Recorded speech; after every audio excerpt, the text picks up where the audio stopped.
Bismillahirrahmanirrahim. Alhamdulillah wassalatu wassalamu ala Muhammad ibn Abdullah wa ala alihi wa sahbihi wa mawalah.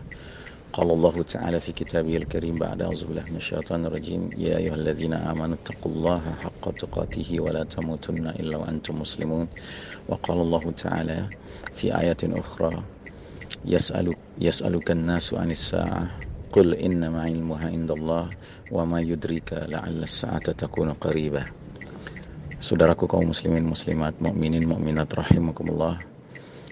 Tampaknya kita selaku hamba Allah harus benar-benar meningkatkan semangat kita untuk taubatan nasuha, semangat kita untuk beriman dan beramal saleh, karena alam sudah semakin memberikan isyarat-isyarat yang menguat bahwasanya tanda-tanda besar, alamatul kubra semakin mendekat. Ya, kita dalam waktu bersamaan hari ini atau saat-saat ini mendengar kabar bahwa 4 gunung di wilayah Sumatera dan Jawa, yaitu Gunung Merapi, Gunung Semeru, kemudian Gunung Anak Krakatau, dan gunung satu lagi itu sekaligus sedang erupsi. Ya. Kemudian peristiwa yang juga perlu mendapat perhatian bersama kita adalah peristiwa di mana tengah malam dini hari tadi malam, yaitu hari Sabtu tanggal 11 bulan April 2020, antara pukul 2 dini hari hingga pukul 2.30 dini hari, banyak laporan dari netizen khususnya di wilayah Depok, sebahagian Depok dan Jakarta Selatan, yang mendengar suara dentuman, ya, tidak jelas asal muasalnya dari mana. Yang jelas ada kabar bahwa pihak lembaga yang mengamati permasalahan gempa dan juga erupsi gunung mengatakan bahwa suara dentuman itu bukan terkait dengan erupsi, sehingga kita tidak tahu ini suara apa. Tetapi kita sebagai hamba Allah yang beriman, apalagi yang peduli dengan tanda-tanda akhir zaman, jelas harus memandang ini sebagai peristiwa yang bukan biasa. Tidak bermaksud menakut-nakuti, tetapi kita harus benar-benar menjadi umat yang antisipatif, ya. Karenanya tidak pernah ada kata rugi untuk melakukan taubat, ya. Maka kembali kami mengingatkan agar mari kita sama-sama bertaubat, kita akui kesalahan-kesalahan kita, dosa-dosa kita. Bahkan kalau perlu, kita di dalam keluarga masing-masing sudah saling memaafkan, ya, karena kita tidak tahu peristiwa-peristiwa apa yang akan datang dalam waktu dekat ini. Ya, belum lagi ada juga laporan bahwasanya ionosfer, wilayah di timur dan di barat, yaitu mencakup Indonesia dan mencakup Amerika Utara, Amerika Selatan, sudah dalam petanya itu warna hitam dan biru tua itu sudah semakin menguat di dua wilayah ini, timur dan barat. Sementara dalam kitab Ensiklopedia Akhir Zaman karya monumental Dr. Muhammad Ahmad Al-Mubayyad, beliau tidak memastikan bahwasanya dukhan itu terjadi sebelum pembenaman di timur dan di barat. Dia mengatakan bisa dua kemungkinan. Bisa dukhan terlebih dahulu baru pembenaman di timur dan di barat, bisa juga pembenaman di timur dan di barat mendahului dukhan. Manapun yang terjadi, yang lebih dahulu, yang jelas ini semua bencana-bencana besar yang kita sudah kaji dalam ilmu akhir zaman, yang akan menyebabkan perubahan dunia secara drastis, apalagi diiringi dengan shutdown of modern technology. Ya, kita akan menghadapi kondisi dunia yang benar-benar mengalami chaos luar biasa jika bersamaan terjadinya dukhan, kabut asap 40 hari 40 malam menyelimuti planet kita ini. Kemudian juga pembenaman bumi di timur dan di barat, sehingga peta geografi dunia mengalami reduksi besar-besaran karena wilayah timur banyak yang terbenam, wilayah barat banyak yang terbenam. Nah, sementara teknologi canggih sudah macet, ya, sudah tidak berfungsi lagi.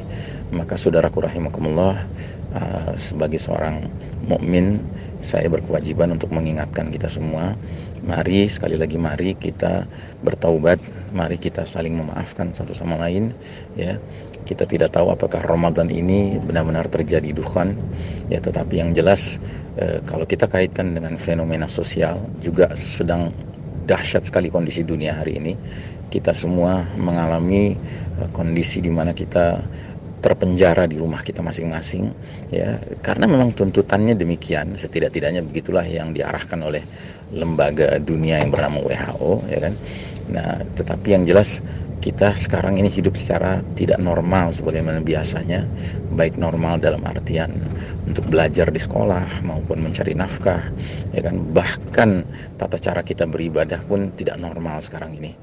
Mudah-mudahan kalaupun benar ini adalah tanda-tanda sudah dekatnya peristiwa-peristiwa besar itu, kita setidak-tidaknya sudah mempersiapkan diri dan keluarga kita.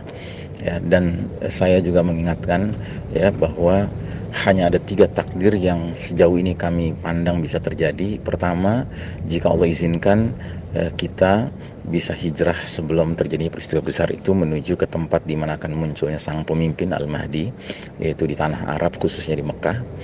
Yang kedua, kita tidak sempat hijrah tetapi kita diselamatkan Allah, yakni di negeri kita ini, di Indonesia ini, di tempat yang lebih tinggi, di perbukitan atau gunung. Cuman itu akibatnya kita akan terisolasi, tidak bergabung dengan Al-Mahdi, tetapi kita harus menghadapi Dajjal, fitnah yang paling dahsyat sepanjang zaman.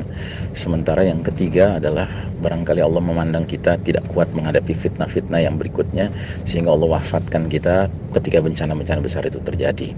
Nah, diwafatkan ketika bencana terjadi bukan berarti kita termasuk yang diazab, ya, dengan syarat kita memang benar-benar sudah bertaubat, beramal soleh, beriman yang benar, ya kan, sehingga kita meninggal karena Allah memandang kita lebih baik meninggal sebelum menghadapi fitnah-fitnah yang lebih besar lagi.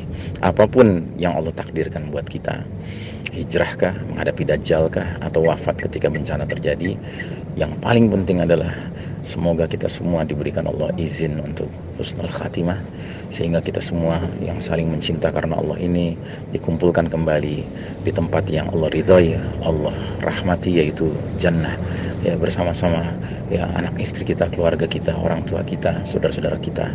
Ya, demikian barangkali saya Iksan Tanjung menyampaikan pesan ini, ya. Dan saya secara pribadi juga menyampaikan mohon maaf kepada semua atas ucapan saya, ya, dakwah saya selama ini yang mungkin kadang-kadang dirasa tidak pas, ya kan. Yang jelas, wa ma uridu ilal islah mastata'tu, yang aku inginkan tidak lain adalah islah, memberikan kebaikan-kebaikan sejauh kemampuanku. Dan juga demikian sebaliknya, saya memaafkan saudara-saudara sekalian atas apapun kekurangan yang sudah saudara tampilkan nanti. Marilah kita saling memaafkan supaya kita tidak perlu berurusan di kontoroh nanti sebelum masuk surga, ya, karena memang dari dunia ini kita sudah saling membersihkan hati satu sama lain. Demikianlah, uhibbukum fillah. Ya Allah, segera angkatlah wabah coronavirus ini dari muka bumi sehingga kami dapat beribadah, ya, dengan cara ibadah yang semestinya di masjid-masjid Engkau, di rumah-rumah Engkau, ya, dan juga di bulan Ramadan ini. Demikianlah. Billahi taufiq wal hidayah. Wassalamualaikum warahmatullahi wabarakatuh.